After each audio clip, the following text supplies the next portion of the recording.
व्याख्यामुद्रां करसरसिजैः पुस्तकं शङ्खचक्रे बिभ्रद्भिन्नस्फटिकरुचिरे पुण्डरीके निषण्णः अमलानश्रीरमृतविशदैरंशभिः प्लावयन् मामाविर्भूयादनगमहिमा मानसे वागधीशः नमस्ते प्राणेश प्रणतविभवाय अवनिमगाः नमः स्वामिन् रामप्रियतमनमन् गुरुगुण नमस्तुभ्यं भीमप्रबलतमकृष्णेष्ट भगवन् नमः श्रीमन्मध्वप्रदिश सुदर्शन्नो जय जय श्रीगुरुभ्यो नमः नारायणं सुरगुरुं जगदेकनाथं भक्तप्रियं सकललोकनमस्कृतं च त्रैगुण्यवर्जितमजं विभुमाद्यमीशं वन्दे भवग्रम् अमरासुरसिद्धवन्द्यं नारायणं नमस्कृत्य नरं चैव नरोत्तमं देवीं सरस्वतीं व्यासं ततो जयमुदीरये ವೇದವ್ಯಾಸರ ಮಹಾಭಾರತದ ಚಿಂತಕರಿಗೆ ವಂದನೆಗಳು. 167ನೇ ಪ್ರವಚನ ಶಾಂತಿ ಪರ್ವದ ಚಿಂತನೆಯಲ್ಲಿ ಧರ್ಮರಾಜನ ಪ್ರಶ್ನೆಗೆ ಭೀಷ್ಮರ ಉತ್ತರ. ಧರ್ಮರಾಜ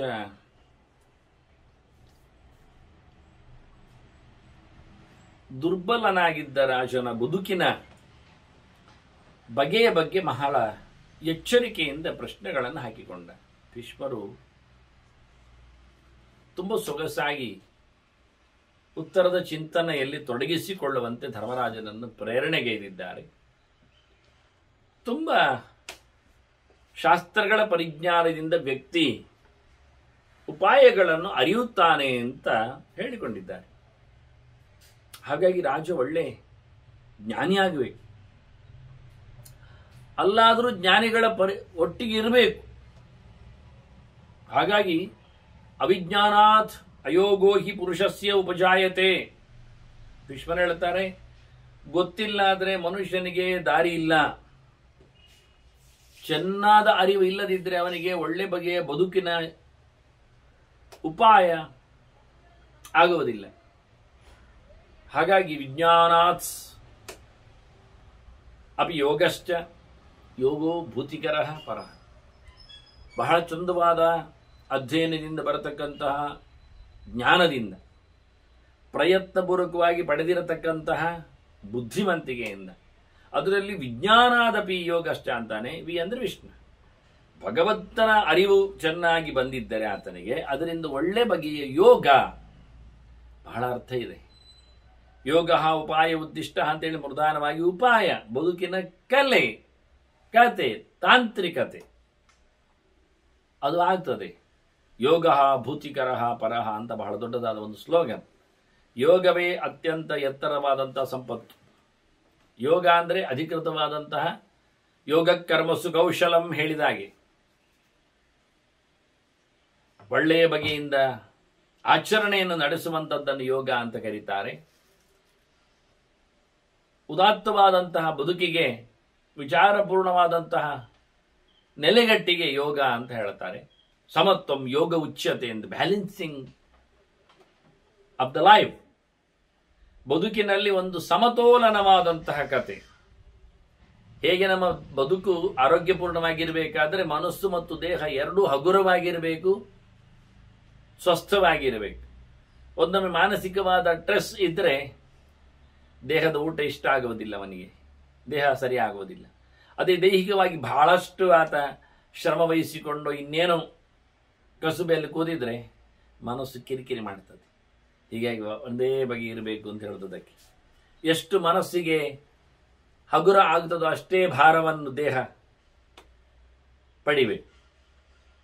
ಹೀಗೆ ಯೋಗ ಅವನನ್ನು ಉಚ್ಛ್ರಾಯ ಸ್ಥಿತಿಯಲ್ಲಿ ತರ್ತದೆ. ಭೀಷ್ಮರು ಹೇಳುತ್ತಾರೆ, ಅಶಂಕಮಾನಃ ವಚನ ಮನಸೂಯು ಇದಂ ಶೃಣು. ಅಲ್ಲಯ್ಯ, ನಾನು ನಿನಗೆ ಹೇಳುತ್ತೇನೆ ಕೇಳು. ಅವ್ರು ಹೇಳುದು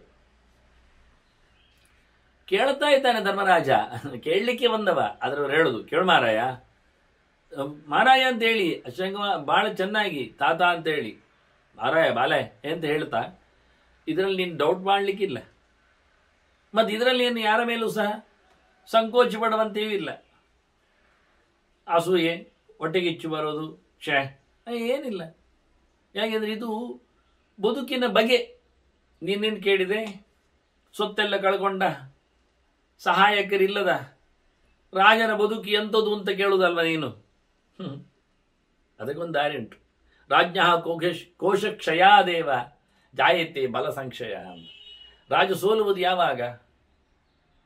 ರಾಜ ದುರ್ಬಲ ಅನಿಸುವುದು ಯಾವಾಗ? ದುಡ್ಡು ಅವನದು ಕೈ ಕೊಟ್ಟಾಗ. ನಾನು ಹೇಳ್ತಾನೆ ನೋಡಿ, ಯಾವತ್ತೇ ರಾಜ ಕೋಶ ಕ್ಷಯ ಆದರೆ ರಾಜನ ಬಲ ಕ್ಷಯ. ದುಡ್ಡಿನ ಮೇಲೆ ನಿಂತಿದೆ ಇಡೀ ರಾಜನ ದೌಲತ್, ಬೊಕ್ಕಸ ತುಂಬಿರಬೇಕು. ಆಗ ಸಾಮಂತರಾಗಲಿ, ಪ್ರಜೆಗಳಾಗಲಿ, ಸೇವಕರಾಗಲಿ ಆರಾಮ ಇರ್ತಾರೆ. ಮುಂದೆ ಬರುವ ಅದು ನೀವು ತಿಂಗಳಿಗೆ ಕೊಡಿ, ಅಥವಾ ವಾರಕ್ಕೆ ಇಡಿ, ಅಥವಾ ದಿನಕ್ಕೆ ಆಗಲಿ, ಮುಂಬರುವ ಸಂಪತ್ತು ಅಥವಾ ದ್ರವ್ಯ ಅಥವಾ ದಕ್ಷಿಣೆ ಅಥವಾ ಕಾಣಿಕೆ ಅಥವಾ ಏನು ಸಂಬಳ, ಅದನ್ನು ನೋಡಿ ಇಡೀ ದಿನದ, ಇಡೀ ವಾರದ, ಇಡೀ ತಿಂಗಳ ಕೆಲಸ ಆಗುವುದು. ನಾಳೆ ಕೊಡ್ತಾನೆ ಅನ್ನುವ ರಾಜನ ಬೊಕ್ಕಸ ಈ ಬಾರಿ ತಿಂಗಳಲ್ಲಿ ಯಾರಿಗೂ ಇಲ್ಲ. ಯಾಕೆಂದ್ರೆ ಬೊಕ್ಕಸದಲ್ಲಿ ಇಲ್ಲ ಅನ್ನುವ ಒಂದು ನ್ಯೂಸ್ ಎಲ್ಲರಿಗೆ ಬಿದ್ದರೆ, ಪ್ರಜೆಗಳಿಗೂ, ಸಾಮಂತರಿಗೂ, ಸೇವಕರಿಗೂ, ಅತಿಥಿಗಳಿಗೂ, ಮನೆ ಮಂದಿಗೂ, ಅರಮನೆಯ ಜನಕ್ಕೂ ಎಲ್ಲ ಈ ಬಾರಿ ಬೊಕ್ಕಸ ಖಾಲಿಯಾಗಿದೆ ರಾಜನದ್ದು. ಈ ಸರ್ತಿ ಡೌಟ್ ಅಂತೆ ತಿಂಗಳ ಸಂಬಳ ಅಂತ ಇದ್ದರೆ, 30ನೆಯ ತಿಂಗಳ ಕೊನೆಯಲ್ಲಿ ಬರತಕ್ಕ ದುಡ್ಡಿಗೆ ಇವತ್ತಿನ ಬೊಕ್ಕಸ ಅಳೆದು ನೋಡಿ ಇಲ್ಲೇ ಹೇಳಿಕೊಳ್ಳುವ ಪ್ರಚಾರ ಮಾಡಿದರೆ 1ನೇ ದಿನದಿಂದಲೇ ಕೆಲಸ ಕಳ್ಳರಾಗ್ತಾರೆ ಎಲ್ಲರೂ. ಈ ಸರ್ತಿ ಇಲ್ಲ ಅಂತೆ, ಮತ್ತೆ ಯಾಕೆ ದುಡ್ಡು ಬೇಕು ನೋಡಿ. ಹಣೆ ಬರಹ ಅದು 29ನೇ ದಿನ ತುಂಬುವುದಲ್ಲಿ ರಾಜನಿಗೆ ಬೊಕ್ಕಸದಲ್ಲಿ ವ್ಯವಸ್ಥೆ ಆಗಿರಬಹುದು. ಆದರೆ ಜನ ಅದನ್ನು ನೋಡುವುದಿಲ್ಲ. ಅವರಿಗೆ ಮೊದಲನೇ ದಿವಸ ಕೆಲಸ ಮಾಡುವಾಗಲೇ 30ನೇ ದಿವಸ ಸಂಬಳದ ಮೇಲೆ ಕಣ್ಣು. ಅದು ಬರುವುದರಿಂದ 30 ದಿವಸ ಪ್ರಾಮಾಣಿಕವಾಗಿ ದುಡಿತಾರೆ. ಏನ್ ನಾಚಿಗೆ ನೋಡಿ. ಇರ್ಲಿ, ಒಂದು ಕೆಲಸ ಮಾಡುವ, ನಾನೊಂದು ಕೆಲಸ ಮಾಡಿದ್ದೇನೆ, ಹಾಗೆ ಅಡ್ವಾನ್ಸ್ ಕೊಡುದು ಅಂತ ನಾನು ದುಡಿಯುವಾಗ ಹಾಗೆ ಹೇಳಿಕೊಂಡಿದ್ದೆ. ನಮಗೆ ಸಂಬಳ ಬರುವಾಗ, ಚೆಕ್ ಪಾಸ್ ಆಗುವಾಗ, ನಾನು ಅಧ್ಯಾಪಕನಾಗಿದ್ದಾಗ ತಿಂಗಳು ಕಳೆದು 10 ತಾರೀಕಿಗೂ ಅಲ್ಲ, ಚೆಕ್ ಬರುವಾಗ 10 ತಾರೀಕಿನ ಹತ್ತಿರ ಬರ್ತಿತ್ತು ಕೆಲವೊಮ್ಮೆ. ಅದು ಪಾಸ್ ಆಗುವಾಗ 15 ತಾರೀಕು 20 ತಾರೀಕು ಆಗ್ತಿತ್ತು. ಕಳೆದ 30 ದಿನದ ದುಡಿಮೆ ಅದರ ಸಂಬಳ ಬರುವಾಗ ಮುಂದಿನ ತಿಂಗಳಲ್ಲಿ 20 ದಿವಸದ ನಂತರ, ಕೆಲವೊಮ್ಮೆ 2 ತಿಂಗಳಾದದ್ದು ಉಂಟು, ಇಲ್ಲ ಅಲ್ಲ. 2 ತಿಂಗಳಾದ್ರೆ 2 ತಿಂಗಳು ಒಟ್ಟು ಬರೋದಿಲ್ಲ, ಕಳೆದ ತಿಂಗಳದ್ದು ಮಾತ್ರ ಬರೋದು. ಇರಲಿ, ನಾನಾಗ ಅವ್ರಿಗೆ ಹೇಳಿದ್ದೆ ಒಂದು ಉಪಾಯ, ಒಂದು ಕೆಲಸ ಮಾಡಿ ಸರ್. ಏನು? 1 ತಿಂಗಳದ್ದು ನೀವು ಇಟ್ಕೊಳ್ಳಿ. ನೀವು 20 ತಾರೀಕು ಬರೋದಲ್ಲ, ಈ ಸರ್ತಿ 20ಕ್ಕೂ ಕೊಡಬೇಡಿ, ಮತ್ತೆ 30ಕ್ಕೆ ಕೊಡಿ. ಏನು 30ಕ್ಕೆ? ಆ ಕಾಳಿ ತಿಂಗಳಿತ್ತು, ಈ ತಿಂಗಳು ನಿಮ್ಮ ಹತ್ರ ಇಲ್ಲಿ, ಇನ್ನೊಂದಕ್ಕೆ ಈ ತಿಂಗಳದ್ದು 30ಕ್ಕೆ ಕೊಡಿ. ನಿಮಗೆ 30 ದಿನದ್ದು ಅದರದ್ದು ಬಡ್ಡಿಯ ಮತ್ತೊಂದು ಉಪಯೋಗಕ್ಕೆ ಇರಲಿ, ಬದುಕಿ. ಹಾಗೆ ಹೇಳಿದ್ದುಂಟು ನಾನು. ಮನುಷ್ಯ ಎಷ್ಟು ಆಲಸ್ಯ ಆಗ್ತಾನೆ, ಎಲ್ಲಿದ್ದಾನೆ ನೋಡಿ. ಅಡ್ವಾನ್ಸ್ ಮಾಡಿಯಪ್ಪ, ಮುಂದಿನ 30 ದಿನದ ಸಂಬಳ ಈಗ ಕೊಟ್ಟಿದ್ದೇನೆ, ಮುಗೀತಾ? ಈಗ ಪ್ರಾಮಾಣಿಕವಾಗಿ 30 ದಿವಸ ದುಡಿಬಹುದಲ್ಲ ನೀನು, ಆಗ ಕೋಶವನ್ನು ನೋಡಬೇಕಾಗಿಲ್ಲ. ಜನ ಎಷ್ಟು ಆಲಸ್ಯಗಳು. 30 ವರ್ಷದಿಂದ ಸಂಬಳ ಕೊಡ್ತಾ ಇದ್ದಾನೆ ರಾಜ, ಭತ್ತೆ ಬೇರೆ ಇಟ್ಟಿದ್ದಾನೆ, ಬಹಳಷ್ಟು ಎತ್ತರದಲ್ಲಿ ನೋಡಿಕೊಳ್ಳುತ್ತಾನೆ. ಈ ಬಾರಿಯ ಗಡಿ ವಿವಾದಕ್ಕೋ ಶತ್ರುಗಳ ಆಕ್ರಮಣಕ್ಕೋ ಎಲ್ಲೋ ಸೋತು ಒಂದು ಅರ್ಧ ಕೋಶ ಖಾಲಿಯಾಗಿದೆ, ಇನ್ನು ಅರ್ಧ ಕೋಶ ಅಡಗಿಸಿಟ್ಟಿದ್ದಾನೆ ರಾಜ, ಖಾಲಿಯಾಗಿದೆ ಅಂತ ಆಗ್ಲಿಕ್ಕೆ. ಆಗಲೇ 30 ವರ್ಷ ಸಾಕಿದ ಪರಿಚಾರಕರು, ಹತ್ತಿರ ಇದ್ದವರು, ಯೋಗಕ್ಷೇಮವನ್ನು ನೋಡಿಕೊಂಡವರು, ಅರಮನೆಯದ್ದೇ 24 ಗಂಟೆದ್ದು ಬೋಳಿಸಿದವರು ಅವತ್ತು ಉಗುಳ್ಲಿಕ್ಕೆ ನೋಡ್ತಾನೆ. ಇದನ್ನು ಗುರುತಿಸಿ ಹೇಳ್ತಾ ಇದ್ದಾನೆ, ರಾಜ ಸೋಲುವುದೆಲ್ಲಿ ಕೇಳಿದ್ರೆ ಪಾಪರಾಧ ಅಂದ ತಕ್ಷಣ ಸಾಕು ಅವನನ್ನು ಪೇಪರ್ ಮಾಡ್ತಾರೆ ಜನ. ಕೋಶ ಕ್ಷಯಾದೇವ ಆಜ್ಞ ಜಾಯತೆ ಬಲ ಸಂಕ್ಷಯ ಅಂತ. ಅದಕ್ಕೇನು ಮಾಡುವ? ಕೋಶಂ ಸಂಜನೆಯದ ರಾಜ ನಿರ್ಜಲೇಭ್ಯ ಯಥಾಜಲಂ. ನೋಡಿ, ನೀರಿಲ್ಲದ ತಾಣದಲ್ಲಿ ನೀರು ಕಳಿಸುವುದು ಹೇಗೆ? ನೀವು ಕಳಿಸ್ತೀರಿ. ಬೆಟ್ಟಗುಡ್ಡಗಳು, ದುರ್ಗಮ ಪ್ರದೇಶಗಳು, ನೀರಿಲ್ಲದ ತಾಣಗಳು, ಮರುಭೂಮಿಗಳು. ನೋಡಿ, ಇಷ್ಟೆಲ್ಲ ಭಾರತಕ್ಕಿಂತ ಸುಮಾರು ಪಾಲು ಮರುಭೂಮಿಯ ತಾಣಗಳಿವೆ, ಜನವಸತಿಗಳಿವೆ, ಪ್ರಾಣಿಗಳಿದ್ದಾರೆ, ಗಮ್ಮತ್ತಿದ್ದಾರೆ, ಜಸ್ಸಿದ್ದಾರೆ. ಬಂಗಾರದ ನಳ್ಳಿಯಲ್ಲಿ ನೀರು ಕುಡಿತಾರೆ ಅವರು. ಯೋಚನೆ ಮಾಡಿ. ನಿರ್ಜರೇಭ್ಯೋ ಯಥಾ ಜಲಂ ನೀರಿಲ್ಲದ ತಾಣದಲ್ಲಿ ನೀರಿನ ವ್ಯವಸ್ಥೆ ಮಾಡಿಕೊಳ್ಳುವ ಹಾಗೆ ರಾಜ ದುಡ್ಡಿಲ್ಲದಲ್ಲಿ ದುಡ್ಡು ಮಾಡುವ ವ್ಯವಸ್ಥೆ ಮಾಡಬೇಕಂತೆ. ಮಾಡಿ. ನೀರಿಲ್ಲದ ತಾಣಕ್ಕೆ ನೀರು ಸಪ್ಲೈ ಹೇಗೆ ಮಾಡಿದ್ರಿ ನೀವು? ಹೇಗೆ ಕಳಿಸಿದ್ರಿ? ಹೇಗೆ ವ್ಯವಸ್ಥೆ ಮಾಡ್ತೀರಿ? ಆ ರೀತಿಯಾಗಿ ಬಹಳ ಅದ್ದೂರಿಯಾಗಿ ಸಂಪತ್ತಿಲ್ಲದಾಗ ರಾಜ ಸಂಪತ್ತನ್ನು ಒಟ್ಟು ಮಾಡಬೇಕು. ಕೋಶಂ ಸಂಜನೇತ್ ಕಾಲಂ ಪ್ರಾಪ್ಯ ಅನುಗ್ರಹಣೀಯಾತ್. ಸಮಯಕ್ಕೆ ಬಂದಾಗ ಆ ದುಡ್ಡು ತುಂಬಿಸಿದವರಿಗೆ ಅನುಗ್ರಹ ಮಾಡಬೇಕು, ಅವರನ್ನು ಒಪ್ಪಿಕೊಳ್ಳಬೇಕು, ಗೌರವಿಸಬೇಕು.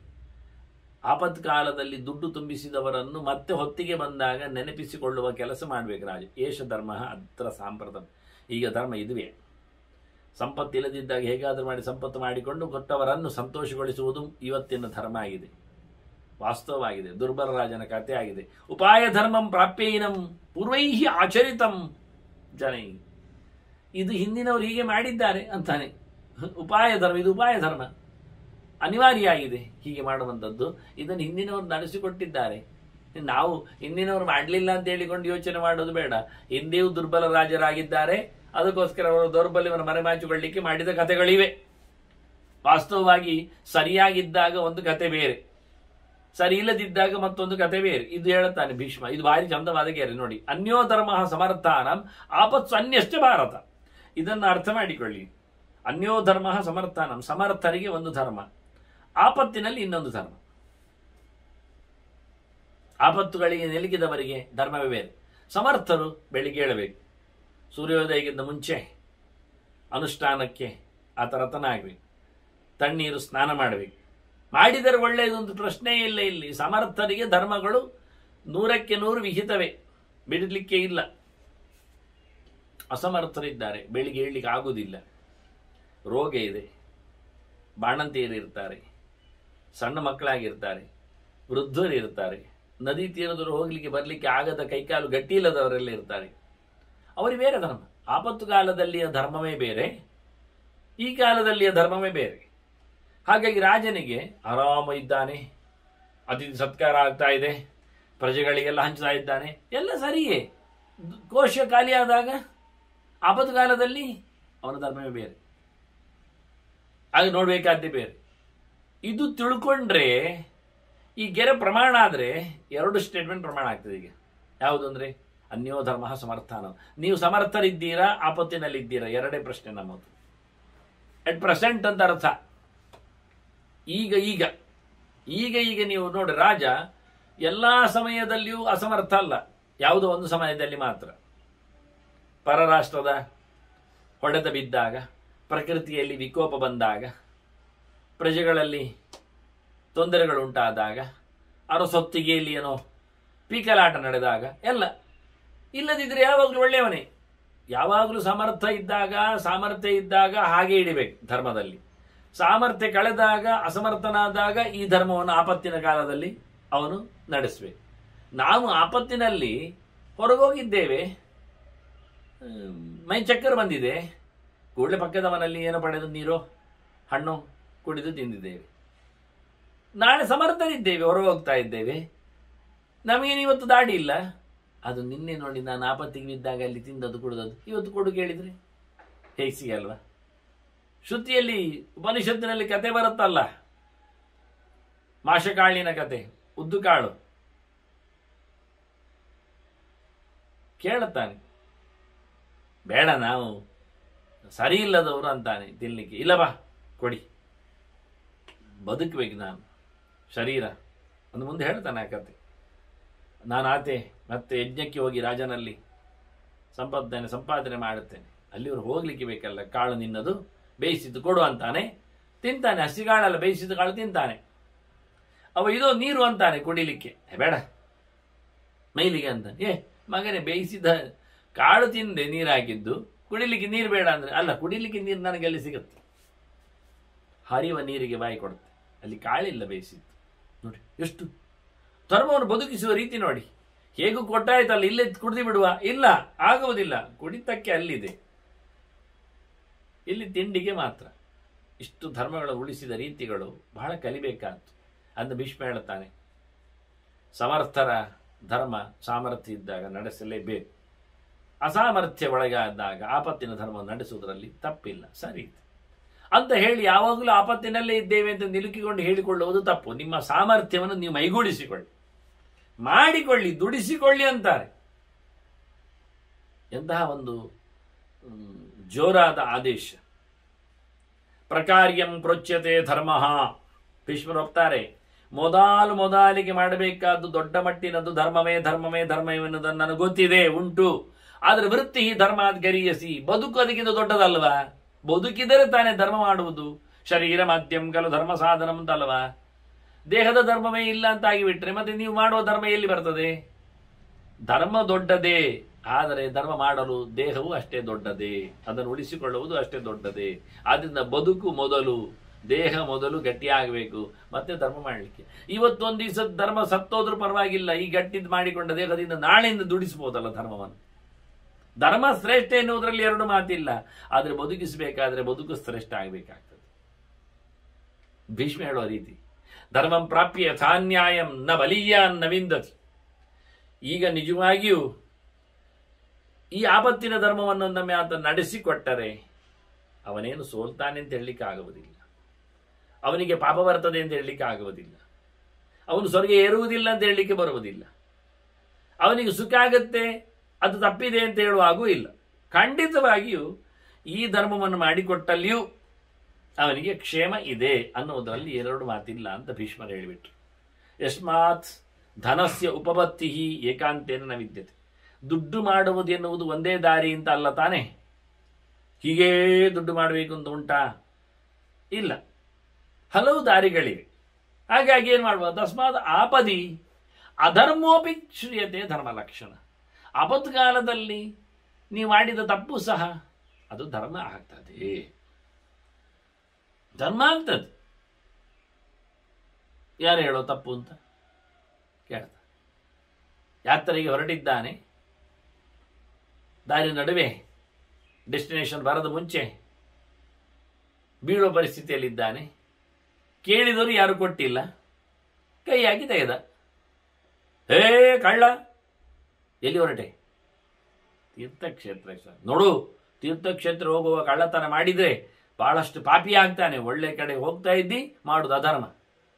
ಹೋಗ್ಬೇಕಲ್ಲ, ಹೋಗ್ಲಿಕ್ಕೆ ಆಗ್ತಾ ಇಲ್ಲಲ್ಲ, ದೇಹ ಸಾಯ್ತಾ ಉಂಟಲ್ಲ, ಅದಕ್ಕೆ ಕದ್ದಿ.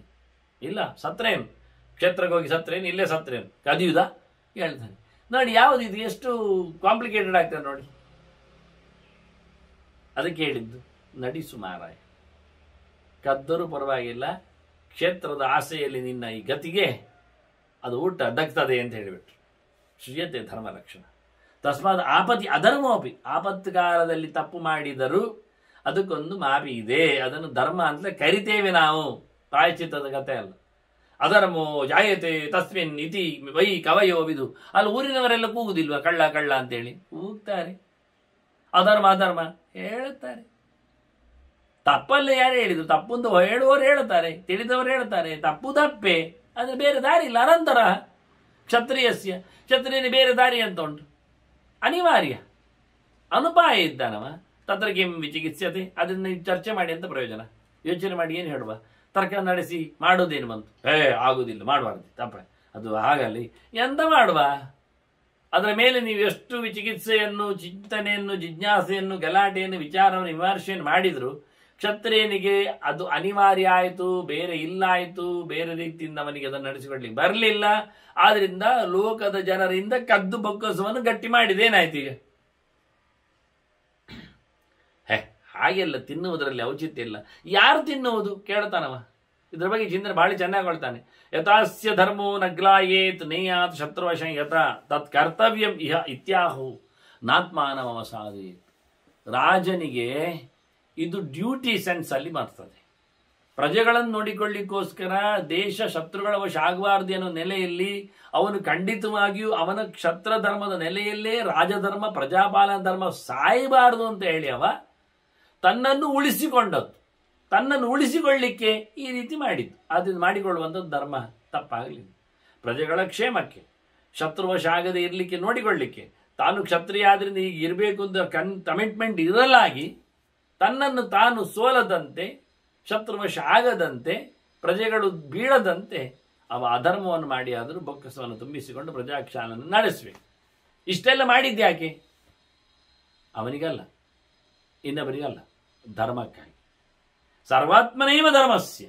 ಇದು ಪೂರಾ ಧರ್ಮದ ಉಳಿಕೆ. ಹಾಗಾದ್ರೆ ಧರ್ಮ ಯಾವುದು ಕೇಳಿದರೆ ಅದೇ ಕಷ್ಟ. ಧರ್ಮ ಯಾವುದು ಅಂದರೆ ಕದಿಯದೇ ಇರುವುದು ಧರ್ಮ, ತಲೆ ಒಡೆಯದೇ ಇರುವುದು ಧರ್ಮ, ಸುಳ್ಳು ಹೇಳದೆ ಅಷ್ಟೇ ಅಲ್ಲ. ಬೇಕಾದಾಗ ಬೇಕಾದ್ದನ್ನು ನಡೆಸಿಕೊಟ್ಟು ತನಗಾಗಿ ಅಲ್ಲದೆ, ಊರಿಗಾಗಿ ಅಲ್ಲದೆ, ಧರ್ಮಕ್ಕಾಗಿ ಯಾರಾದರೂ ಏನಾದರೂ ಮಾಡಿದರೆ ಅದು ಬದಲಾವಣೆಗೊಳ್ಳುವ ಧರ್ಮ ಅಂತ. ನ ಪರಸ್ಯನ ಜಾತ್ಮನಃ ಸರ್ವೋಪಾಯೈ ಉಜ್ಜಿಗೀರ್ಷೇತ್ ಆತ್ಮಾನಮಿತಿ ನಿಶ್ಚಯ. ಧರ್ಮವನ್ನು ಉಳಿಸಲೋಸುಗ ಎಂಥ ಉಪಾಯ ಮಾಡಿದರೂ ತನ್ನನ್ನು ತಾನು ಬದುಕಿಸಿಕೊಳ್ಳಬೇಕು. ತನಗಾಗಿ ಅಲ್ಲ, ಧರ್ಮಕ್ಕೆ. ಧರ್ಮ ಉಳಿಬೇಕು. ತತ್ರ ಧರ್ಮವಿದಸ್ತಾತ ನಿಶ್ಚಯೋ ಧರ್ಮ ನೈಪುಣಂ. ನಿಜವಾಗಿ ತಿಳಿದವರ ನಿರ್ಣಯ ಏನು ಕೇಳಿದರೆ ಮುಖ್ಯವಾಗಿ ಕ್ಷತ್ರ ಧರ್ಮವನ್ನು ಉಳಿಸಿಕೊಳ್ಳುವುದೇ ದೊಡ್ಡ ಧರ್ಮ. ಅದರಲ್ಲಿಯೂ ಇನ್ನು ಮುಂದೆ ಕೇಳೋದಾದ್ರೆ ಉದ್ಯಮೇ ನೈಪುಣಂ ಕ್ಷಾತ್ರೇ ಬಾಹುವೀರ್ಯಾದಿತಿ ಶ್ರುತಿ. ಕ್ಷತ್ರ ಧರ್ಮ ಉಳಿಸಬೇಕು, ಅದಕ್ಕೋಸ್ಕರ ಹೋರಾಟವನ್ನು ನಡೆಸಬೇಕು, ಪ್ರಯತ್ನಶೀಲನಾಗಬೇಕು. ಕ್ಷತ್ರಿಯನಿಗೆ ತೋಳಿನ ಕೆಲಸದಲ್ಲಿ ತೊಡಗಿಸಿಕೊಳ್ಳುವಿಕೆಯೇ ಎರಡನೆಯ ದೊಡ್ಡ ಒಂದು ನಿಪುಣತೆ. ಇದನ್ನು ಮಾಡಿಕೊಳ್ಳಿಕ್ಕೆ ಉಂಟು. ಕ್ಷತ್ರಿಯ ವೃತ್ತಿ ಸಂಯೋತೆ ಕಸ್ಮಾ ನಾದಾತುಮರಹತಿ ಕಸ್ಯ ನಾದಾತುಮರಹತಿ. ಈಗ ಅವನಿಗೆ ಬದುಕೇ ಇಲ್ಲ ಆಗ್ತದೆ ಬೊಕ್ಕಸದಿಂದ ಅಂದಾಗ ಅವನು ಯಾರದ್ದಾದರೂ ತೆಗಿಬಾರ್ದು, ತಗೊಳ್ಬಾರ್ದು ಅಂತ ಉಂಟ? ಆಗ್ತದ? ಹಾಗೆ ಮಾಡಬಾರ್ದು, ಹೀಗೆ ಮಾಡಬಾರ್ದು, ಜನರನ್ನು ಹೀಗೆ ಸುಲಿಗೆ ಮಾಡಲಿಕ್ಕಿಲ್ಲ. ಇಲ್ಲೇ ಇಲ್ಲ. ಆಪತ್ತಿನಲ್ಲಿ ಆದಾಗ, ಅವನ ಕೆಲಸವೇ ಇಲ್ಲ ಆದಾಗ, ಅವನ ರಾಜ್ಯಭಾರಕ್ಕೆ ಕುತ್ತು ಬರ್ತದೆ ಅಂದಾಗ ಅವನು ಯಾರ ಹತ್ರ ತಗೊಳ್ಬಾರ್ದು ಹೇಳುವುದು ಒಂದು ವಿಷಯ. ಅನ್ಯತ್ರ ತಾಪಸಸ್ವಾಚ್ಯ ಬ್ರಾಹ್ಮಣ ಸ್ವಾಚ್ಯ ಭಾರತ. ಋಷಿಮುನಿಗಳ ಸೊತ್ತಿಗೆ ಕೈ ಹಾಕಬಾರದು, ತಿಳಿದವರ ಜ್ಞಾನಿಗಳ ಬ್ರಹ್ಮವರ್ಗದಿಂದ ದುಡ್ಡನ್ನು ಕೇಳಲಿಕ್ಕೆ ಹೋಗಬಾರ್ದು. ಇದು ಎರಡು ಬಿಟ್ಟರೆ ರಾಜ ಎಲ್ಲೆಂದರಲ್ಲಿ ಸಂಪತ್ತನ್ನು ಪಡಿಬಹುದು. ಹೇಗೆ ಬೇಕು ಹಾಗೆ ಟ್ಯಾಕ್ಸ್ ಹಾಕಿ, ತೆರಿಗೆ ಹಾಕಿ, ಜಬರ್ದಸ್ತ್ ಮಾಡಿ ಎಲ್ಲ ಪಡೀಲಿಕ್ಕೆ ಉಂಟು. ಹೆಚ್ಚಾಗಿ ವೈಶ್ಯರಿಂದ ಹಾಕಲಿಕ್ಕೆ ಅವನಿಗೆ, ವ್ಯಾಪಾರಿಗಳಿಂದ. ವ್ಯಾಪಾರಿಗಳು ಕಂಡಾಬಟ್ಟೆ ಲಾಭ ಮಾಡುತ್ತಾರೆ ಆ ಕಾಲದಲ್ಲಿ. ಇವತ್ತು ನಾವು ಅನೇಕ ವ್ಯಾಪಾರ ಧರ್ಮಗಳನ್ನು ಹಾಕಿಕೊಂಡವರನ್ನು ಚೌಕಟ್ಟಿನಲ್ಲಿ ಆದರೂ ತಪ್ತದೆ ಬಿಡಿ, ಸರಹದ್ದಿನಲ್ಲಿ ತರ್ತೇವೆ. ಅದು ಇದು ಹಾಗಲ್ಲ. ಬಹಳ ಸುಂದರವಾಗಿ ರಾಜಧರ್ಮವನ್ನು ಹೇಳ್ತಾ ಭೀಷ್ಮರು ಹೇಳುತ್ತಾರೆ. ನಿಜವಾಗಿ ಅವನು ಋಷಿಮುನಿಗಳ ಸೊತ್ತನ್ನು, ಕಾಡುವಾಸಿಗಳ ತಪಸ್ವಿಗಳ ಸೊತ್ತನ್ನು ತನ್ನದಾಗಿಸಿಕೊಳ್ಳಿಕ್ಕಿಲ್ಲ. ಜ್ಞಾನಿಗಳನ್ನು ಅವನು ತನ್ನ ತೆಕ್ಕೆಯಲ್ಲಿ ತಂದು ಅವರ ಸಂಪತ್ತಿಗೆ ಯಾವುದೇ ರೀತಿಯಾದ ಲೂಟಿ, ಅನ್ಯಾಯ, ತೆರಿಗೆ ಎಲ್ಲ ಹಾಕಬೇಕು. ಮತ್ತೆ ಇನ್ನು ಯಾರದ್ದು ಬೇಕಾದ್ರೆ ಎಷ್ಟು ಬೇಕಾದ್ರೆ ಪಡ್ಕೊಳ್ಳಿ, ಹೇಗೆ ಬೇಕಾದ್ರೆ. ಯಥಾವೈ ಬ್ರಾಹ್ಮಣ ಸೀದನ್ ಅಯಾಜ್ಯಮಪಿ ಯಾಜೇತ್ ಅಭೋಜ್ಯಮಪಿ ಚಾಶ್ನೀಯಾತ್ ತದೇದಂ ನಾತ್ರ ಸಂಶಯ. ಈಗ ಒಬ್ಬ ಬ್ರಾಹ್ಮಣ ಇದ್ದಾನೆ, ವೃತ್ತಿಕರ್ಷಿತ, ಬದುಕಬೇಕು. ಅವನ ಪ್ರಕಾರದಲ್ಲಿ ಬದುಕುವ ಧರ್ಮದಲ್ಲಿ ಬ್ರಾಹ್ಮಣನಾದರೂ ಯಾರ್ಯಾರದ್ದೋ ಅಯೋಗ್ಯರದ್ದು ಹೋಮ ಹವನ ಮಾಡಬಾರ್ದು ಅಂತ. ಹಾಗೆ ಕೂತ್ರೆ ಅವನ ವೃತ್ತಿ ಬದುಕ್ತದ, ಇರ್ತದ? 365 ದಿವಸದಲ್ಲಿ ಯೋಗ್ಯರದ್ದೇ ಪೌರೋಹಿತ್ಯ ಹೋಮ ಹವನ ಸಿಗ್ತದ?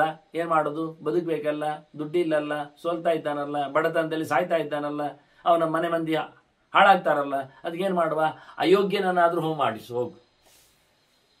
ಅಯೋಗ್ಯ ಮಾಡಬಾರ್ದಿತ್ತು, ಭ್ರಷ್ಟ ಇದ್ದಾನೆ, ದೇವರ ಮೇಲೆ ನಂಬಿಕೆ ಇಲ್ಲ, ಮಾಡಿಸು ಮಾರ, ನಿಂಗೆ ಸಂಪತ್ತು ಬರ್ತದಲ್ಲ, ದಕ್ಷಿಣ ಕೊಡ್ತಾನಲ್ಲ, ಅಯೋಗ್ಯನನ್ನು ಬೇಕಾದರೂ ನೀನು ಹೋಮಕ್ಕೆ ಪುರೋಹಿತನನ್ನಾಗಿ ನೋಡಿ ಅವನ ಹತ್ತಿರ ಹೋಗಿ ನಿಂತು ಅವನು ಹೇಳಿದ ಕೆಲಸ ಮಾಡಿ ಬರಬೇಕು. ಮಾಡು ಮಾರ, ಬದುಕು. ತಿನ್ನುವುದು ಹಾಗೆ. ಅಭೋಜ್ಯಮಪಿ ಚಾಷ್ಣೀಯ, ತಿನ್ನಲಿಕ್ಕಿಲ್ಲ, ತಿನ್ನಬಾರ್ದು ಹೇಳಿದ ಸೊತ್ತುಗಳಿವೆ, ಮತ್ತೆ ಬೇರೆ ಸಿಗ್ತಾ ಇಲ್ಲ. ತಿನ್ನುವ ಪದಾರ್ಥಗಳಿಗೆ ಸುಮಾರು ದುಡ್ಡು ಮಾಡಿಬಿಟ್ಟಿದ್ದಾರೆ. ಒಂದು ಸಣ್ಣ ಹಿಡಿಯಲ್ಲಿ ಹಿಡಿಯುವ ಸೌತೆಗೆ 30-50 ಅಂದು ಬಿಡ್ತಾರೆ.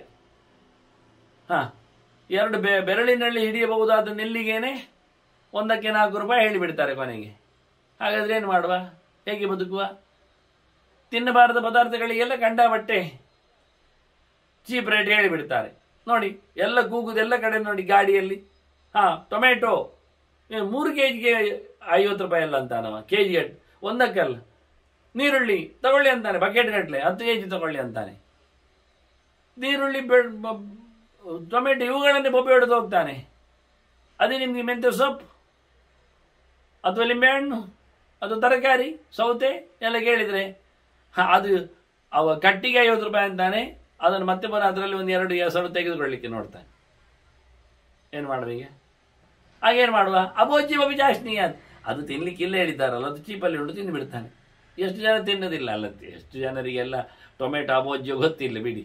ಗೊತ್ತಿದ್ರು ಅವರೇನು ಅದನ್ನು ತಲೆಗೆ ಸೀರಿಯಸ್ ಆಗಿ ತಗೊಳ್ಳೋದಿಲ್ಲ. ನಾನು ಹೇಳಿದಾಗೆ ಅದು ಚೀಪಲ್ಲಿ ಸಿಗ್ತದೆ ಮಾರ್ರೆ, ದಿನ ತಿನ್ನುವುದು ಅಂತ ತಗೊಂಡೋಗ್ತಾನೆ. ನೀರುಳ್ಳಿ ಟೊಮೆಟೊ ಅಬೋಜ್ಯಮಪಿ ಚಾಷ್ಣೀಯ. ಒಬ್ಬ ವೃತ್ತಿಕರ್ಷಿತನಾದವ ತಿನ್ಲಿಕ್ಕಿಲ್ಲದೆ ಕಾಸ್ಟ್ಲಿ ಫುಡ್ ತಗೊಳ್ಳಿಕ್ಕೆ ಆಗದೆ ಸೋತವನು ಇಂಥದ್ದು ತಿನ್ನಬಾರದ ಸಂಗತಿಗಳನ್ನು ತಿನ್ನಬಹುದಾನು. ಬಹಳ ಕಡಿಮೆ ರೀ. ನಾನು ಅಂಗಡಿಯಲ್ಲಿ ನೋಡುತ್ತೇನೆ, ಒಂದಿಷ್ಟು ದೊಡ್ಡ ಬ್ರೆಡ್ಗೆ 40-50 ರೂಪಾಯಿ ಒಳಗೆ ಕೊಟ್ಟು ಬಿಡ್ತಾನೆ. ಇಡೀ ಮನೆ ಮಂದಿ ಟಿಫಿನ್ ಆಗುತ್ತೆ ಬೆಳಗ್ಗೆ. ಅಷ್ಟರಲ್ಲಿ ಯಾವುದೇ ರೀತಿಯಾದ ಫ್ಯೂಯಲ್ ಖರ್ಚು ಕಳೆದು ಊಟ ಮಾಡುವಾಗಿಲ್ಲ, ತಿನ್ನುವಾಗಿಲ್ಲ ತಿಂಡಿ ತೀರ್ಥಗಳನ್ನು ಅಷ್ಟು ಗಂಟೆ ಕಮ್ಮಿಯಲ್ಲಿ. ಬಿಸ್ಕೆಟ್ ಆಗಲಿ ಅದು ಕೂರುಳು ನೋಡಿ, ಮಂಡಕ್ಕಿ ಇಷ್ಟು ದೊಡ್ಡ ಪ್ಯಾಕೆಟ್ ತೊಗೊಂಡೋಗ್ತಾರೆ 10 ರೂಪಾಯಿಗೆ. ಮನೆ ಮಂದಿ ಹೊಟ್ಟೆ ಪೂರ್ತಿ ತುಂಬುವಷ್ಟು ಸಿಕ್ಕಿಬಿಟ್ಟಿತ್ತು. 10 ರೂಪಾಯಿ ಹೊಟ್ಟೆ ತುಂಬಿದ್ದಿದೆ. 4 kg ಅಂತ ತಿನ್ನಬಾರ್ದು. ಅದನ್ನು ಮೇಲಿಗೆ ಆಗಿದೆ, ಅದು ಇತರರ ಸ್ಪರ್ಶಕ್ಕೆ ನೀರಿಗೆ ಬಿದ್ದಿದೆ. ಏನು ಹೇಳುವ? ಅಭೋಜ್ಯ ವಿಚಾಷ್ಣೀಯಾತ್. ವೃತ್ತಿಕರ್ಷಿತನಾದವನು ತಿನ್ನಾನು ನಾತ್ರ ಸಂಶಯ. ಇಲ್ಲಿ ಯಾವುದೇ ತಪ್ಪಿಲ್ಲ ನೋಡು. ಹಾಗೆ ರಾಜನು ಸಹ ತೊಂದರೆಗೆ ಸಿಲುಕಿದಾಗ ಏನು ಮಾಡಬಹುದು? ಇನ್ನೊಬ್ಬ ಇದ್ದ ನೋಡಿ, ಬೀಡಿತನು ಹಿಡಿದಲ್ಪಟ್ಟವನು ಹಿಡಿದಿದ್ದಾರನ್ನು ಹಾಕಿದ್ದಾರೆ, ಒಳಗಿಟ್ಟಿದ್ದಾರೆ. ಅವ ತಪ್ಪಿಸಿಕೊಂಡು ಓಡುದಿಲ್ವಾ? ಹೇಗೆ ಹೋದ? ಬಾಗಿಲಲ್ಲಿ ಜನ ಇಟ್ಟಿದ್ದೇವೆ, ಬಾಗಿಲಲ್ಲಿ ಹೋದ್ನವ, ಬಾಗಿಲು ತಪ್ಪಿಸಿ ಹೋಗ್ಲಿಲ್ವಾ? ಅದ್ವಾರದಲ್ಲಿ ಏನವನಿಗೆ ಅದ್ವಾರ ಕೇಳ್ತಾನೆ. ಪೀಡೆಗೊಳಗಾದವ ತಪ್ಪಿಸಿಕೊಂಡು ಹೋಗುವವನಿಗೆ ಅದ್ವಾರ ಯಾವುದು ಅದ್ವಾರ? ಅವನಿಗೆ ಅವನು ಹೋದದ್ದೇ ದಾರಿ. ಅದ್ವಾರತಃ ಪ್ರದ್ರವತಿ ಯತ ಭವತಿ ಪೀಡಿತ. ಪೀಡಿತನು ಇನ್ನೊಂದು ಬಾಗಿಲಲ್ಲದ ಜಾಗದಿಂದ ಓಡಿದ್ದಕ್ಕೆ ನೀವೇನು ಹೇಳ್ತೀರಿ? ಅದವನಿಗೆ ಬಾಗಿಲೇ, ಅದು ಬಾಗಿಲಲ್ಲ ಹೇಳುದ? ಓಡಿಯಾಗಿದೆ. ತೊಂದರೆಗೊಳಗಾದವನಿಗೆ ಬಾಗಿಲೇನು ಕಿಂಡಿ ಏನು? ಎಲ್ಲಿ ಹೋದಲ್ಲಿ ಅವನು ಹೋಗಿಬಿಡುತ್ತಾನೆ. ಹಾಗೆ ತೊಂದರೆಗ್ರಸ್ತನಾದವನು ಏನು ಮಾಡಿದರೆ ತಿಂದದ್ದೇ ಅಂತ ಅರ್ಥ, ಮಾಡಿದ್ದು ಧರ್ಮ ಅಂತಲೇ. ಈ ರೀತಿಯಾಗಿ ಭೀಷ್ಮರು ಸ್ವಲ್ಪ ಕ್ರಾಂತಿಕಾರಿಕವಾಗಿ ಫಾರ್ವರ್ಡೆಡ್ ಅಂತೇವಲ್ಲ ನಾವು, ಮುಂದುವರಿದ ಸ್ಟೆಪ್ಸ್ಗಳು, ಹೆಜ್ಜೆಗಳು ಭೀಷ್ಮರದ್ದು ಧರ್ಮರಾಜನಿಗೆ. ತಸ್ಯ ಕೋಶಬಲಗ್ಲಾನ್ಯಾಂ ಸರ್ವಲೋಕ ಪರಾಭವ. ಅವನ ಬೊಕ್ಕಸ ಕಮ್ಮಿ ಆದರೆ, ಬೊಕ್ಕಸ ಕೈ ಕೊಟ್ಟರೆ, ದುಡ್ಡಿಲ್ಲ ಆದರೆ ರಾಜನಿಂದ ಲೋಕಕ್ಕೆ ತೊಂದರೆ, ಜನರಿಗೆ ಸೋಲು, ಬದುಕು ಎಲ್ಲಿ ಹೋಯಿತು? ಈ ಸರ್ತಿ ಇಲ್ಲ, ಏನು ಪ್ರೋಗ್ರೆಸ್ಸೇ ಇಲ್ಲ, ಯಾವುದೇ ರೀತಿಯಾದ ಅಭಿವೃದ್ಧಿ ಕಾರ್ಯ ಇಲ್ಲ ಅಂದರೆ ಯಾರಿಗೆ? ಜನರಿಗೆ. ಇವನ ಕಾರು ಹೋಗುವುದು, ಇವನ ಗಾಡಿ ಹೋಗುವುದು, ಇವನ ಬದುಕು ನಡೆಯುವುದು, ಇವನ ಮನೆ ಪರಿಚಾರಕರು ಚೆನ್ನಾಗಿರುತ್ತಾರೆ ಮಿನಿಸ್ಟರ್ಸ್ಗಳದ್ದು. ಅವರು ಈ ರೀತಿಯಾದಂತಹ ಸಂಪತ್ತಿಲ್ಲದ ಧೋರಣೆಯಿಂದಾಗಿ ಲೋಕದಲ್ಲಿ ಪರದಾಡುವಂತಾಗ್ತದೆ. ರಾಜ ಭಿಕ್ಷೆ ಬೇಡಲಿಕ್ಕೆ ಆಗ್ತದಾ? ಭೈಕ್ಷಚರ್ಯ ನಮಿಹಿತ. ಭಿಕ್ಷೆ ಕೇಳುವುದು ರಾಜನ ಧರ್ಮ ಅಲ್ಲ. ರಾಜನಿಗೆ ಕ್ಷತ್ರಿಯರಿಗೆ ಭಿಕ್ಷೆ ಬಿಡ್ಲಿಕ್ಕಿಲ್ಲ. ಒಂದು ಬ್ರಹ್ಮಚಾರಿಗೆ, ಒಂದು ಸನ್ಯಾಸಿ, ಎಲ್ಲ ಬಿಟ್ಟವನಿಗೆ, ಒಂದ ಕಲಿಯಲು ಕೂತವನಿಗೆ, ಹುಡುಗನಿಗೆ, ರಾಜನಿಗಲ್ಲ. ನತ್ಯ ಬಿಟ್ಟು ಶೂದ್ರ ಜೀವಿಕ. ಇಲ್ಲಪ್ಪ ವ್ಯಾಪಾರ ಮಾಡ್ತೇನೆ, ಕ್ಷತ್ರಿಯ ಅಲ್ವ ವ್ಯಾಪಾರ ಮಾಡಿದೆ ಅಂತದ್ದು. ಇಲ್ಲ ನಾನು ಯಾರದ್ದಾದ್ರೂ ಕೂಲಿ ಕೆಲಸ ಮಾಡ್ತೇನೆ, ಎಂತ ಮಾಡಲಿಕ್ಕೆ? ನೀನು ರಾಜ ಅಲ್ವಾ? ಲೀಡರ್ಶಿಪ್ ನಿನ್ನದು. ರಾಜನ ನೋಡು, ನೀನು ರಾಜ್ಯತನ ನೋಡು. ಪ್ರಜೆಗಳನ್ನು ಸಾಕುವುದು ನಿನ್ನ ಕೆಲಸ, ಹೈನುಗಾರಿಕೆ ನಿನ್ನ ಕೆಲಸ ಅಲ್ಲ. ಕೋಳಿ ಫಾರ್ಮ್ ನೀನು ಮಾಡುವುದಲ್ಲ. ಯಾರದ್ದು ಎಂಜಲು ಬಾಚುವ ಕೆಲಸ ನಿನಗೆ ಬೇಡ. ನಿನ್ನ ಕೆಲಸ ಮಾಡುವಂಥದ್ದು ದೇವರು ಕೊಟ್ಟದ್ದು, ನಿನ್ನ ಕ್ಷತ್ರ ಧರ್ಮ ನಡೆಸುವಂತಾರೆ. ನಚಬೀಟ್ ಶೂದ್ರ ಜೀವಿಕ. ನೀನು ಕೆಳಗಿನ ಕೆಲಸ ಮಾಡಲಿಕ್ಕಿಲ್ಲ. ಅಲ್ಲ ಅದುಂಟಂತೆ. ಎಂತ ತೊಂದರೆ ಬಂದಾಗ ಅವನ ಜಾತಿಯ ನಂತರದ ಕೆಲಸ ಮಾಡಬಹುದಂತೆ. ಎಂತ ಮಾಡುದು ಕೇಳ್ತಾನೆ. ಸ್ವಧರ್ಮಾನಂತರಾವೃತ್ತಿ ಯಾ ಅನ್ಯ ಅನುಪಜೀವಿನಃ. ಮೊದಲ ವೃತ್ತಿಯನ್ನು ಮಾಡಲಿಕ್ಕೆ ಆಗದಿದ್ದರೆ ಪಕ್ಕದ ವೃತ್ತಿಯನ್ನು ಒಬ್ಬ ತೊಂದರೆಯಲ್ಲಿ ಇದ್ದಾಗ ಮಾಡಲಿಕ್ಕೆ ಬರ್ತದೆ ಅಂತ ಹೇಳಿ. ಯಾವಾಗ ಅವನಿಗೆ ಯಾವುದೇ ರೀತಿಯಾದ ಅರ್ಹತೆ ಇಲ್ಲದಿದ್ದಾಗ, ಒಬ್ಬ ಜ್ಞಾನನಿಷ್ಠನಾದವ, ಬ್ರಹ್ಮಜಾತಿಯಲ್ಲಿ ಬಂದವ, ಓದಿಕೊಳ್ಳಿಲ್ಲ, ಓದಿಕೊಂಡ್ರು ತಲೆಗೆ ಹತ್ತುವುದಿಲ್ಲ, ಹೇಳಲಿಕ್ಕೆ ಇನ್ನು ಬರುವುದಿಲ್ಲ, ಅವನಿಗೆ ಬದುಕು ಆಗ್ತಾ ಇಲ್ಲ ಅಂದಾಗವ ರಾಜರಲ್ಲಿ ಕೆಲಸಕ್ಕೆ ಸೇರ್ಬೋದು ಸೋಲ್ಜರ್ ಆಗಿ. ಹೇಗೆ ಆಗುವುದಿಲ್ಲ, ಯೋಗ್ಯತೆ ಇಲ್ಲ. ಹಾಗಷ್ಟೇ ಹೊರತು ಯೋಗ್ಯತೆ ಇಲ್ಲದ ರಾಜನಿವ ರೂಲ್ ಔಟ್ ಮಾಡ್ತಾ ಇದ್ನಲ್ಲ, ಲೀಡರ್ಶಿಪ್ ಇತ್ತಲ್ಲ. ಈಗ ಬೊಕ್ಕಿಸ ಖಾಲಿ ಆದ್ರಿಂದ ಅನರ್ಹ ಆಗಿದ್ದಾನೆ. ಅಷ್ಟೊತ್ತಿಗೆ ಅವನು ವ್ಯಾಪಾರ ವ್ಯವಹಾರ ಧರ್ಮಕ್ಕೆ ಬೇರೆಕ್ಕೆ ಹೋಗುದಾ? ಹಾಯ್ ಹಾಯ್ ಫಾಯ್ ಫಾಯ್ ಹೇಳಿಕೊಂಡು ಕುರಿ ಮನದ ಹಿಂದೆ ಓಡಿದವ ಅವ ಕುರಿಗಳ ಅರಸನಾಗುದು? ಈಗ ಅದಾಗುದಿಲ್ಲ. ಅರ್ಹತಾ ಪ್ರಥಮಂಕಲ್ಪಂ ಅನುಕಲ್ಪೇನ ಜೀವನ. ಅವನಿಗೆ ಮೊದಲು ಹೇಳಿದ್ದೇನು, ಯೋಗ್ಯತೆ ಇದ್ರೆ ಅವನದ್ದೇ ಮಾಡಬೇಕು. ಯೋಗ್ಯತೆಯೇ ಇಲ್ಲದಿದ್ರೆ, ಅಸಮರ್ಥನೆ ಪೂರಾಗಿದ್ರೆ ಅಂತವನು ಮಾತ್ರ ಉಳಿದ ಎರಡನೇ ವೃತ್ತಿಯಲ್ಲಿ ಆಯ್ಕೆ ಮಾಡಲಿಕ್ಕೆ. ಎರಡನೇ ವೃತ್ತಿಯಲ್ಲಿ ಆಯ್ಕೆ ಮಾಡುವುದು ಯಾವಾಗ ಅಂದ್ರೆ ಇಂಥವನಿಗೆ ಮಾತ್ರ. ನೋಡಿ, ಆಪದ್ಗತೇನ ಧರ್ಮಾಣಂ ಅನ್ಯಾಯೇನ ಉಪಜೀವನಂ ಅಪಿ ಹೇತದ್ ಬ್ರಾಹ್ಮಣೇಶು ದೃಷ್ಟಂ ವೃತ್ತಿ ಪರೀಕ್ಷೆ. ನಿಜವಾಗಿ ನಾನೀಗ ಹೇಳಿದಾಗ ಉದಾಹರಣೆ, ವೃತ್ತಿಕರ್ಷಿತನಾದ ಒಬ್ಬ ಬ್ರಹ್ಮಕುಲದವ, ಅವನು ತನಗಾಗದೇ ಇದ್ದಾಗ ಯಾರು ಊರಿನಲ್ಲಿ ಹೋಮಕ್ಕೆ ಕರೆಯುವುದಿಲ್ಲ, ಅಧ್ಯಯನಕ್ಕೆ ಅಧ್ಯಾಪಕಕ್ಕೆ ಅವಕಾಶ ಇಲ್ಲ. ಇಂತಹ ಸಂದರ್ಭದಲ್ಲಿ ದಾನ ಪ್ರತಿಗ್ರಹ ಎಲ್ಲಿಂದ ಬರಬೇಕು? ಅದನ್ನು ಏನೋ ಒಂದು ಬೇರೆ ಕೆಲಸ ಮಾಡಿದರೆ ಅದು ಅನ್ಯಾಯ ಅಂತ ಅರ್ಥ. ಯಾಕೆ? ಆ ಪಾಳೆಯದವರಿಗೆ ಒಂದು ಕೆಲಸ ಇಲ್ಲ ಆಗ್ತದೆ. ಈಗ ಅರ್ಥ ಆಗಿರ್ಬೇಕು ನಿಮಗೆ, ಇಲ್ಲಾದ್ರೂ ಇನ್ನೊಮ್ಮೆ ಹೇಳುತ್ತೆ. ಈಗ ನನಗೆ ಗಡ್ಡೆ ಇದೆ, ಮೀಸೆ ಇದೆ, ನಿಮಗೆ ಯೋಚನೆ ಬರ್ಬೋದು ಇವರು ತೆಗೆಯುವುದಿಲ್ಲ ಅಲ್ವಾ ಅಂತ. ನಾನು ತೆಗೆಯುವುದಿಲ್ಲ, ನಾನು ಕೆಲಸ ಅಲ್ಲ, ನಾನು ಕ್ಷೌರಿಕ ಅಲ್ಲ ತಾನೇ. ನಾನೊಂದೊಮ್ಮೆ ನಾನೇ ನನ್ನ ಗಡ್ಡವನ್ನು ತೆಗೆದುಕೊಳ್ಳುವುದಿದ್ದರೆ ಊರಿನಲ್ಲಿನ ಕ್ಷೌರಿಕನಿಗೇನು ಕೆಲಸ? ಅವನೇನು ಮಾಡಬೇಕು? ಅವನು ಪ್ರವಚನಕ್ಕೆ ಹೋಗ್ಬೇಕಾ? ಇಲ್ಲ ತಾನೇ. ಅವನು ಬ್ರಹ್ಮ ಕೆಲಸ ಮಾಡಲಿಕ್ಕೆ ಆಗ್ತದ?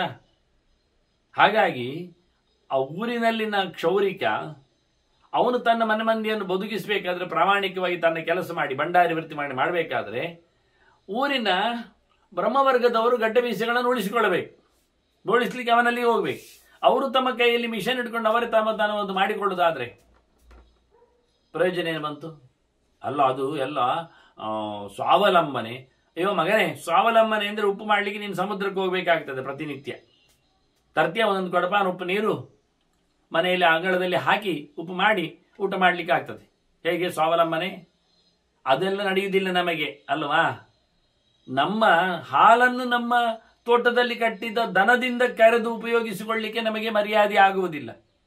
ನಮ್ಮ ದೇವರ ದೀಪದ ಎಣ್ಣೆಗೆ ಅಥವಾ ತುಪ್ಪಕ್ಕೆ ನಾವು ಸಾಗಿದ ದನದಿಂದ ಹಾಲು ಪಡೆದ ತುಪ್ಪದಿಂದ ಪಸೆಯಿಂದ ಆಗಬೇಕು ಅಂತ ನಮಗೆ ಯೋಚನೆ ಇಲ್ಲ. ಅಲ್ಲಿ ಸ್ವಾವಲಂಬನೆಯಲ್ಲಿ ನಮ್ಮ ಕೈಕಾಲುಗಳು ಸೋತೋಗಿವೆ. ನಾವು ಮನೆಯಲ್ಲಿ ಬಾವಿ ತೋಡಿಕೊಂಡು ನಮ್ಮ ನೀರನ್ನು ನಾವು ಸೆಳೆದುಕೊಂಡು ನಮ್ಮ ಕೈಂಕರ್ಯಕ್ಕೆ, ಧರ್ಮ ಪೂಜೆಗೆ, ದೇವರ ಪೂಜೆಗೆ, ಊಟಕ್ಕೆ, ಅಡುಗೆಗೆ ಉಪಯೋಗಿಸುವೆ ಎನ್ನುವಲ್ಲಿ ನಾವು ಸ್ವಾವಲಂಬನೆಯಲ್ಲಿ ನಮ್ಮ ಬೆನ್ನು ಸತ್ತಿದೆ. ಆಗ ನಮಗೆ ಟ್ಯಾಂಕಿ ಬೇಕು, ಕಾರ್ಪೊರೇಷನ್ ಬೇಕು, ಪೈಪ್ ಬೇಕು, ನೀರು ಬೇಕು ಬೇರೆಯವರಿಂದ. ಬತ್ತಿ ಹೊಸೆದುಕೊಳ್ಳುವಲ್ಲಿ ನಾವು ಸೋತಿದ್ದೇವೆ. ಹತ್ತಿ ತಂದುಕೊಂಡು ಅದು ಮಾಡಿದವನದ್ದು ತರಬೇಕು.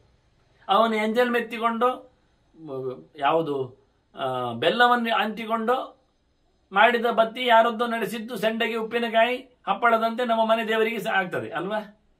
ಈಗ ಸ್ವಾವಲಂಬನೆಯಲ್ಲಿ ಉಂಟು. ಸ್ವಾವಲಂಬನೆ ಆಗಿದೆ ಸೆಂಡೆಗೆಯಲ್ಲಿ ಆಗಲಿ, ಹಪ್ಪಳದಲ್ಲಿ ಆಗಲಿ, ಉಪ್ಪಿನಕಾಯಿಯಲ್ಲಿ ಆಗಲಿ. ಎಲ್ಲಿವರೆಗೆ ಅಂದರೆ ಹಾಲಿಗೆ ಹೆಪ್ಪು ಸ್ವಾವಲಂಬನೆಯಲ್ಲಿಲ್ಲ ನಮ್ಮದು. ಈಗ ಹಾಲಿನ ತೊಟ್ಟೆಯಂತೆ ಮೊಸರಿನ ತೊಟ್ಟೆಯನ್ನು ನಾವು ಸೃಷ್ಟಿ ಮಾಡಿದ್ದೇವೆ ಅಂದರೆ ಇದರ ಮತ್ತೆ ಸ್ವಾವಲಂಬನೆ ಕಥೆ ಎಲ್ಲಿ ಹೇಳುವ? ಇಲ್ಲ, ಸುಳ್ಳೆ. ಅದನ್ನು ಉಲ್ಲೇಖ ಮಾಡಿದ್ರು.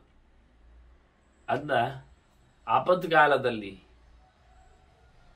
ನಾವು ನಡೆಸಬೇಕಾದ ಧರ್ಮ ಸಾಮರ್ಥ್ಯ ಇದ್ದರೆ ಮತ್ತೊಂದೆಡೆಗೆ ಹೋಗುವ, ಇನ್ನೊಬ್ಬನ ಧರ್ಮವನ್ನು ಮಾಡುವ. ಆಪತ್ತಿನಲ್ಲಿ ಕಷ್ಟಪಟ್ಟಾದರೂ ನಿನ್ನ ಧರ್ಮವನ್ನು ಮಾಡಲಿಕ್ಕೆ ನೀನು ನೆಲೆಗೊಳ್ಳವೆ ಅಂತ ಬಹಳ ಚಂದ. ಆದದೀತ ವಿಶಿಷ್ಟೇಭ್ಯ, ಹೆಚ್ಚು ದುಡ್ಡಿದ್ದವರಲ್ಲಿ, ವ್ಯಾಪಾರಿಗಳಲ್ಲಿ, ಶ್ರೀಮಂತರಲ್ಲಿ ಹೋಗಿ ಕೇಳು ದುಡ್ಡು. ನಾವ ಸೀದೆ ಕಥಂಚನ ಸೋಲ್ಬೇಡ, ಮೂರು ಸಣ್ಣದು ಮಾಡಬೇಡ, ಹಿಂದೆ ಬರಬೇಡ, ಮಾಡು, ದೊಡ್ಡವರಿಂದ ಕೇಳಿ. ತಸ್ಮಾತ್ ಸಂರಕ್ಷತಾ ಕಾರ್ಯಮಾದಾನಂ ಕ್ಷತ್ರಬಂಧುನ. ಒಬ್ಬ ಕ್ಷತ್ರಿಯನಾದವನಿಗೆ ಕೆಲಸ ಏನು ಕೇಳಿದರೆ ಮುಖ್ಯವಾಗಿ ಮೊದಲಿಗೆ ಸಂಪತ್ತನ್ನು ಒಟ್ಟು ಮಾಡುವುದು. ಹೇಗಾದರೂ ಮಾಡಿ ಬೇಕಾದವರನ್ನು ಕೇಳಿಕೊಂಡು ಅವನು ತನ್ನ ಎರಡನೇ ವೃತ್ತಿ ಅಂತ ಹೇಳಿಕೊಂಡು ಕ್ಷತ್ರವೃತ್ತಿಯಿಂದ ಪಲಾಯನ ಮಾಡಿಕೊಂಡು ಓಡುವುದಲ್ಲ. ಅದು ಸಮ ಇಲ್ಲದ ವೃತ್ತಿ. ಹೀಗಾಗಿ ಬಹಳಷ್ಟು ಸುಂದರವಾಗಿ ಧರ್ಮರಾಜನ ಬಹಳ ವಿಚಿತ್ರವಾದ ವಿಸ್ತಾರವಾದ ಪ್ರಶ್ನೆಗೆ ಭೀಷ್ಮರು ಧರ್ಮದ ಚೌಕಟ್ಟಿನಲ್ಲಿ ಗಟ್ಟಿಯಾದ ಒಂದು ಮಾತನ್ನು ಹೇಳುತ್ತಾ ಆಪತ್ತಿನೆಡೆಗೆ, ಆಪತ್ತು ಬಂದಾಗ ಆಪತ್ತಿನ ಧರ್ಮದೆಡೆಗೆ ಹೋಗುವಂತೆ ಪ್ರೇರಣೆ ಮಾಡ್ತಾ ಇದ್ದಾರೆ. ಧರ್ಮರಾಜನ ಇದರಿಂದಾಗಿ ಇನ್ನೊಂದು ರೀತಿಯ ಚಿಂತನೆಗೆ ಅನುವಾಗುತ್ತೆ. ಇದರಲ್ಲಿ ಮತ್ತೊಂದಿಷ್ಟು ಮಾತುಗಳನ್ನು ಹೇಗೆ ಶಾಸ್ತ್ರಜ್ಞಾನದಿಂದ ಆತ ಗಟ್ಟಿಯಾಗಿ ತನ್ನ ಸಂಶಯಗಳನ್ನು, ತನ್ನ ವಿಚಿತ್ರವಾದಂತಹ ಪ್ರವೃತ್ತಿಯನ್ನು ನಿಲ್ಲಿಸಿ ನಿರ್ಣಯಕ್ಕೆ ಬರ್ತಾನೋ ಹೇಗೋ ಹಾಗೆ ಬಹಳ ಸುಂದರವಾಗಿ ಭೀಷ್ಮನ ಮಾತಿನಿಂದ ಇನ್ನೂ ಕೆಲವು ಮಾತುಗಳಿಂದ ಧರ್ಮರಾಜ ಕನ್ವಿನ್ಸ್ ಆಗ್ತಾನೆ. ಅದರ ಬಗ್ಗೆ ಮುಂದಿನ ಚಿಂತನೆಯಲ್ಲಿ ನಾವು ಕೇಳುವ. ವಂದನೆಗಳು. ಶ್ರೀಕೃಷ್ಣ ಅರ್ಪಣಮಸ್ತು. ನಾರಾಯಣ ನಾರಾಯಣ ನಾರಾಯಣ.